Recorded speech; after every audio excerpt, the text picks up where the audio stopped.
Bismillahirrahmanirrahim. Assalamualaikum warahmatullahi wabarakatuh. Ketemu lagi dengan saya pada podcast Fakultas Syariah. Hari ini kita kedatangan tamu yang luar biasa, yaitu Kang Hasbi, Ketua Jurusan Ilmu Hukum secara formal, di luar banyak lagi jabatan-jabatan yang memang menjadi bagian dari hal yang melekat pada diri Kang Hasbi. Kang Hasbi, saya mau nanya ini Kang Hasbi. Siap, Pak. Ini kan hari ini kan bulan puasa nih. Iya. Kalau dilihat dari arti bahasa ini, puasa itu kan menahan diri. Nah, dalam perspektif Pak Hasbi sebagai bagian dari orang yang mempelajari hukum, konteks menahan diri itu seperti apa Pak Hasbi? Kalau dikaitkan dengan hari ini bulan Ramadan. Oke, terima kasih Pak Eko. Assalamualaikum warahmatullahi wabarakatuh. Dalam kriminologi itu dikenal ada pola tindak dan pola perilaku. Oke. Ada think, ada feel, ada act. Oke. Jadi manusia itu, kita ini kadang-kadang melakukan perilaku itu bisa dimulai dari think, feel, Oke. feel ketiknya kadang-kadang kenapa ada penyesalan. Oke. Karena mungkin dia melakukan sesuatu itu tidak dalam pikiran yang sebenarnya, akhirnya dia sesali. Oke. Nah, perilaku ini Pak Eko, ini dipengaruhi oleh dua hal. Apa itu? Ada yang dipengaruhi dari sesuatu yang di dalam Oke. diri manusia. Ya. Ada yang dipengaruhi dari sesuatu yang di luar. Oke.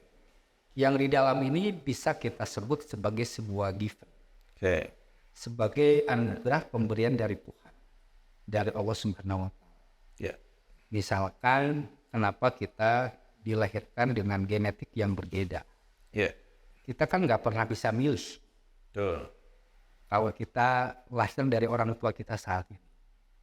Misalnya milih dari rahim artis Iya. Krisdayanti, nggak bisa. Kalau boleh ini kan semua orang ingin lahir dari keluarganya Pak Jokowi mungkin. Ya, betul. Karena banyak privilege di situ. Tuh, mungkin pasti bukan pasti namanya Kaisar.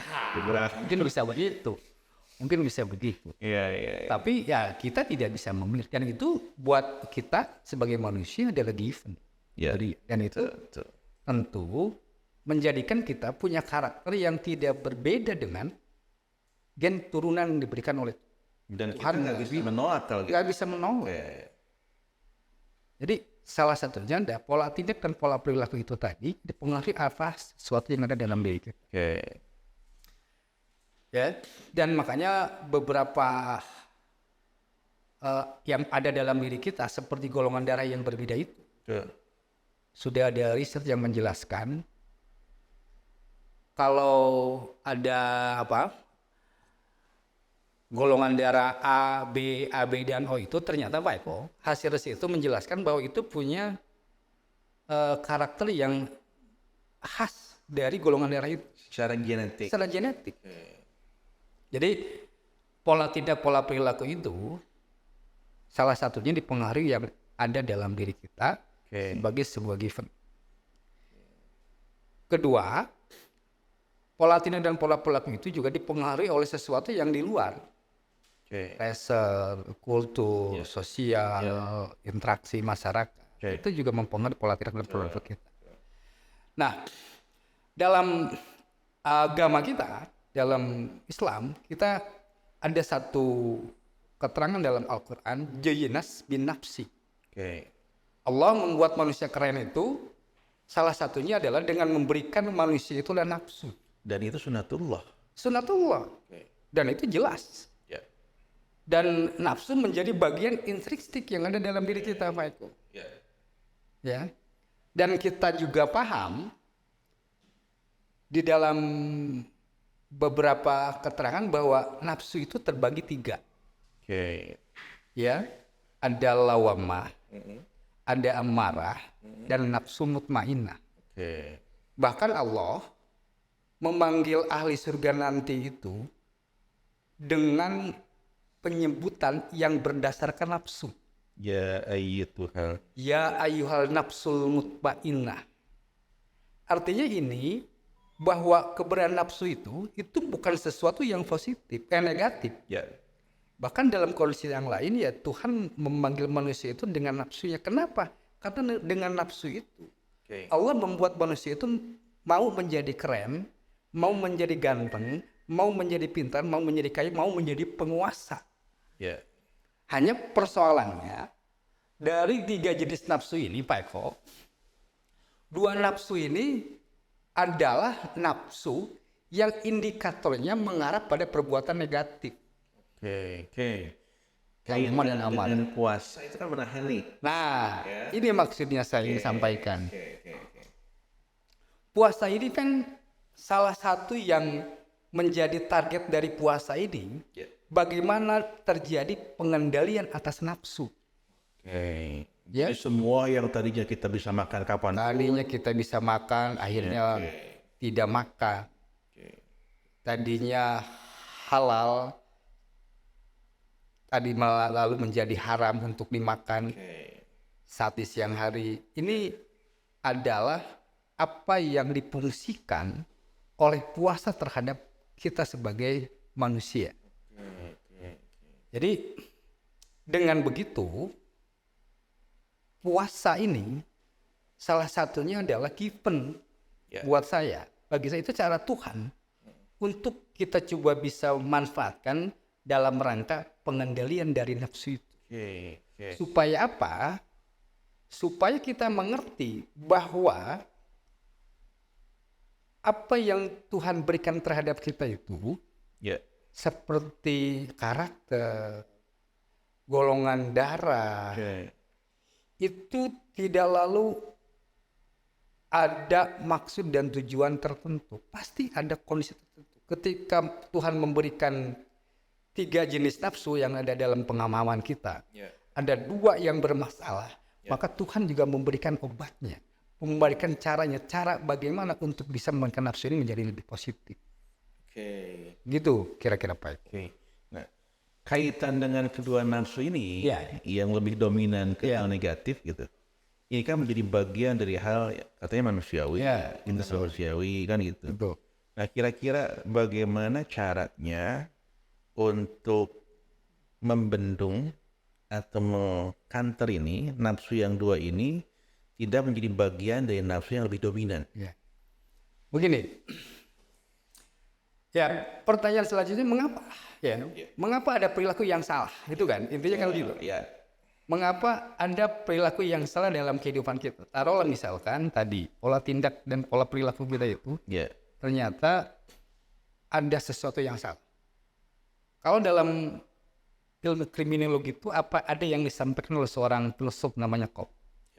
Dia bilang bahwa kesalahan itu adalah bagian dari eksistensi Tuhan. Bahwa kesalahan yang ada dalam diri manusia itu adalah bagian dari sesuatu yang absolut. Ada dan menjadi bagian dalam kehidupan kita sebagai manusia. Dan tidak bisa dihindarkan. Tidak bisa dihindarkan. Seperti Tuhan menciptakan penyakit. Mungkin dalam pikiran tertentu supaya kita mengerti bagaimana kita bisa menghargai sebuah kesehatan. Bagi Anda yang sembuh, mungkin seteguk air dan sesuap nasi itu adalah sesuatu yang tidak berarti. Tapi bagi mereka yang sakit, betapa nikmatnya minum, betapa itu sangat jadi impian. Artinya dengan begitu, bahwa sesuatu yang tidak ada dalam keinginan kita itu bagian dari sesuatu yang absolut. Kedua, bahwa perilaku yang tidak baik atau hal yang kita tidak inginkan itu adalah sebuah tragedi realitas. Artinya, itu bagian dari insting kehidupan kita sebagai manusia. Contoh misal, kalau ditanya hari ini adakah manusia yang tidak pernah melakukan kebohongan? Saya kira tidak mungkin. Bahkan kalau ada yang mengaku bahwa manusia saya adalah orang yang tidak pernah berbohong, dia sedang berbohong, Pak Eko. Kalau ada statement ini, kalau statement mengatakan bahwa ketika manusia benar saja bukannya malaikat, salah saja bukannya setan. Kita adalah manusia yang punya 2 sisi, sisi salah. Nah, pertanyaannya adalah bagaimana kita di momentum Ramadan ini bisa menghadirkan betul kita ini manusia yang tidak lepas dari kesalahan. Betul. Tapi bulan Ramadan ini bagian dari kita untuk menahan Iya. dari segala macam perbuatan yang bisa kita terjerumus dalam kesalahan. Iya. Nah, kira-kira apa yang mesti kita lakukan supaya kita bisa tadi nafsu jelek bisa kita bendung, kita bisa mengoptimalkan nafsu baik kita. Kira-kira gimana itu? Dalam konteks keilmuan. Oke. Makanya yang harus kita pahami, kita kenali nih perilaku jahat yang ada dalam diri kita kenali dulu. Oke, makanya ada ibda bin nafsi. Ya, ibda bin nafsi. Karena nggak mungkin kita bisa melakukan proses memaksimalkan potensi puasa, Eko. Oke. Potensi saum yang saya kira semua orang sangat tahu betul bagaimana dalam puasa itu ada banyak keberkahan. Ya. Bahkan setan pun katanya tidak lagi bisa bergerak bebas di masa Ramadan ini. Bahkan dari tugasnya, diliburkan dari tugasnya, dicutikan dari tugasnya. Malah ada sebagian ayat katanya Pak Eko, dari 12 bulan ini malaikat Atin yang menulis suatu jelek dari perilaku manusia ini itu cuma diberi balpen alat tulisnya 11 bulan saja. 1 bulan? 1 bulan itu tidak ada. Libur. Ya, itu saking memang dalam masa Ramadan ini adalah masa-masa terbaik buat manusia. Oke. Manfaatkan ini adalah fasilitas dari Allah untuk supaya kita mengerti terhadap diri kita. Bahwa diri kita itu sangat punya potensi melakukan perilaku-perilaku yang tidak baik. Ya. Punya banyak potensi untuk ada dalam kesalahan. Sehingga manusia itu tidak akan pernah lepas dari kesalahan. Dan disediakan bulan Ramadan dan di sini ada puasa, di sini ada amalan-amalan yang dianjurkan. Dengan begitu kita bisa menghindar untuk 11 bulan kemudian dari perilaku-perilaku yang salah. Makanya kalau nggak salah kan di Quran ada kutiba alaikumusiyam. Puasa ini kan bukan hanya untuk umat Islam. Bukan hanya untuk tapi sebelumnya juga sama. Sudah di hal yang memang menjadi bagian dari yang dilakukan. Ya mungkin salah tadi. Ya. Untuk bagaimana kita bisa memunculkan tabiat kita sebagai manusia yang baik. Betul. Persis seperti itu. Itu ya.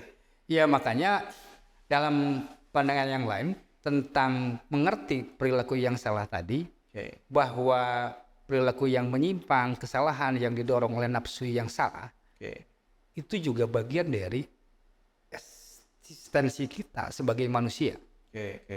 Kita manusia yang memiliki kebebasan, manusia ngerti tentang kehendaknya, tapi kita juga ngerti tentang sebuah tanggung jawab. Makanya di akhir Ramadan ada zakat. Iya. Zakat itu kan bagian dari penyadaran diri kita. Betul. Bahwa di balik riki kita, harta kita ada riki orang lain. Betul.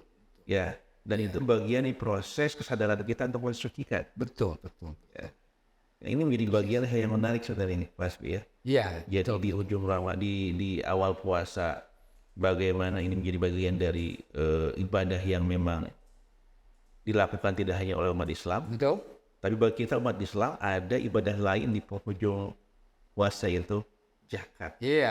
Gimana? Makanya saya kira kalau boleh saya sampaikan apa yang Allah berikan kepada kita, tuntunan sebagai seorang muslim, baik melalui Quran dan Al-Hadis lalu dalam terang-terangan para ulama, sebenarnya sudah cukup. Kita mau cari solusi apa lagi terhadap hidup kita yang harus lebih baik. Makanya tadi persoalan tentang perilaku yang salah, pola tindak yang salah, baik dimotivasi oleh ada sesuatu yang ada dalam diri manusia, yang tidak sisik dalam diri manusia dalam bentuk given, misalkan salah satunya tadi tentang nafsu, karakter dan sebagainya, faktor genetik dan sebagainya, mulai didorong oleh sesuatu yang ada di luar. Tuntutan untuk membalaskan itu adalah dengan juga kita patuh dan taat terhadap perintah Allah Subhanahu wa Ta'ala. Makanya buat saya nih Pak Eko, puasa hari ini itu atau puasa itu bukan persoalan hanya sebatas ritual, ini jangan salah. Bukan hanya sebatas ritual tahunan bagi seorang muslim. Di sini media kita untuk lebih mengerti tentang persoalan kita di 11 bulan nanti. Dan kita juga mengerti tentang solusi apa yang harus kita selesaikan supaya keberkahan Ramadan ini tidak selesai di saat Idul Fitri, Pak Eko. Ya, keberkahan Ramadan itu panjang sampai pada selama itu. Bulan ke depan itu bagian dari bagaimana warna satu bulan ini. Betul. Oke. Jadi sekali lagi, ini puasa adalah media kita untuk lebih mengenal saya, untuk lebih mengenal manusia. Dan betapa kita itu dalam perspektif saya sampaikan tadi adalah potensi yang sangat mungkin salahnya. Oke. Ya. Dan di sini puasa makna sederhananya kan tadi Pak Eko sampaikan, menahan nafsu. Oke. Di situ ada ruang dan ada usaha. Tidak bisa menahan itu lalu dibiarkan secara alami ya Pak Eko. Iya. Ya, pemahaman menahan itu kan tidak hanya sebatas kondisi-kondisi yang begitu saja dibiarkan. Oke, terakhir. Makanya harus ada ikhtiar untuk lebih memperbaiki diri di puasa ini. Kalau harus ada ikhtiar, pertanyaannya adalah ketika ya contoh kasus ya ada orang yang sudah diberikan, Betul. memang itu haknya misalnya, tapi tiba-tiba dia masih mau ngambil hak orang lain. Ini gimana ini Pak Asli? Iya, itu tadi. Ini kan pengaruh nafsu Pak Eko. Itu salah satunya. Faktor dari dalam atau faktor luar atau ada faktor apa? Ya, saya sampaikan bahwa perilaku menyimpang, perilaku yang salah, perilaku yang antinomi, perilaku yang keluar dari imperatif sosial itu ya pengaruhnya ada yang dalam diri kita Ya. dan pengaruhnya yang di luar. Dan pengaruh dalam diri yang luar itu tidak bisa kita hindari. Oke. Makanya mari kita manfaatkan puasa ini untuk supaya kita bisa menahan diri kita Oke. melakukan perilaku-perilaku yang tidak disenangi oleh Allah Subhanahu wa taala.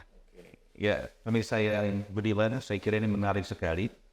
Ya, kita melihat puasa dalam kacamata perspektif ilmu hukum, dalam hal ini kriminologi, ini menjadi bagian dari ternyata di kriminologi sendiri kalau dikaitkan puasa lebih dalam lagi ini. Tuh. Ya, saya kira ini perlu kita tafakuri bersama. Mudah-mudahan apa yang kita lakukan ke depan ini bagian dari kita bisa menahan diri kita. Sejatinya kita menjadi manusia yang memang bisa bagaimana kita memanage nafsu yang Allah berikan kepada kita tadi. Itu yang muncul adalah nafsu yang baik, bukan nafsu yang buruk. Ya, mudah-mudahan ada manfaatnya. Terima kasih atas perhatiannya. Sekali lagi, sampai jumpa di acara yang selanjutnya, di podcast selanjutnya. Mudah-mudahan ini bisa memberikan secercah harapan dan juga memberikan wawasan kita bagaimana kita bisa menjadi bagian dari insan yang tercerahkan. Terima kasih lagi. Assalamualaikum warahmatullahi wabarakatuh. Waalaikumsalam warahmatullahi wabarakatuh.